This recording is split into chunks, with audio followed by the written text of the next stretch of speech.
Nitish 10.0కు Bihar ready అయింది. ఇవాళ కొత్త ప్రభుత్వం కొలువుదీరనుంది. 10వ బీహార్ సీఎంగా నితీష్ కుమార్ ప్రమాణ స్వీకారం చేయనున్నారు. కేబినెట్ కూర్పు, పవర్ షేరింగ్ పై ఇప్పటికే ఎన్డీఏ నేతలు ఏకాభిప్రాయానికి వచ్చారు. అసెంబ్లీ స్పీకర్ పదవితో పాటు కీలకమైన హోంశాఖ కోసం బీజేపీ దక్కించుకునే అవకాశం ఉంది. బీహార్లో కొత్త ప్రభుత్వ ఏర్పాటుకు సర్వం సిద్ధమైంది. తదుపరి ముఖ్యమంత్రిగా నితీష్ కుమార్ బాధ్యతలు చేపట్టనున్నారు. నిన్న పాట్నాలో జరిగిన ఎన్డీఏ సమావేశంలో నితీష్ను తమ నాయకుడిగా ఏకగ్రీవంగా ఎన్నుకున్నారు కూటమి ఎమ్మెల్యేలు. బీజేపీ శాసనసభాపక్ష నేత సామ్రాట్ చౌదరి నితీష్ పేరును ప్రతిపాదించారు. బీహార్ అసెంబ్లీలో ఎన్డీఏ శాసనసభాపక్ష సమావేశం అనంతరం రాజ్భవన్కు వెళ్లారు నితీష్ కుమార్. గవర్నర్ ఆరిఫ్ ముహమ్మద్ ఖాన్ను కలిసి ప్రభుత్వ ఏర్పాటుకు అనుమతి కోరారు.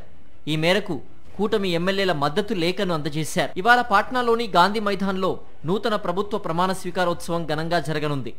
సీఎంతో పాటుగా 19 మంది మంత్రులు ప్రమాణం చేయనున్నారు. బీజేపీ నేతలు సామ్రాట్ చౌదరి, విజయ్ సిన్హా డిప్యూటీ సీఎంలుగా కొనసాగుతారని పార్టీ వర్గాలు వెల్లడించాయి. Chirag Paswan party LJP RV కూడా ఈసారి ఉప ముఖ్యమంత్రి పదవి కోరుతోంది. బీహార్ ముఖ్యమంత్రిగా నితీష్ కుమార్ ప్రమాణ స్వీకారం చేయడం ఇది 10వసారి. 2000 సంవత్సరంలో నితీష్ తొలిసారి బీహార్ సీఎంగా బాధ్యతలు చేపట్టారు. ఇప్పటి వరకు 9 సార్లు ప్రమాణ స్వీకారం చేశారు.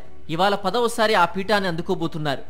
నితీష్ ప్రమాణ స్వీకారానికి ప్రధాని మోదీ, కేంద్ర హోంమంత్రి Amit Shah, BJP chief JP Nadda సహా బీజేపీ పాలిత రాష్ట్రాల సీఎంలు, పలువురు కేంద్ర మంత్రులతో పాటు ఎన్డీఏ నేతలు హాజరు కానున్నారు. ఇటీవల జరిగిన బీహార్ అసెంబ్లీ ఎన్నికల్లో ఎన్డీఏ కూటమి 243 నియోజకవర్గాలకు గాను 202 స్థానాల్లో విజయఢంకా మోగించింది. బీజేపీ సొంతంగా 89 స్థానాలు గెలుచుకుని చరిత్ర సృష్టించింది.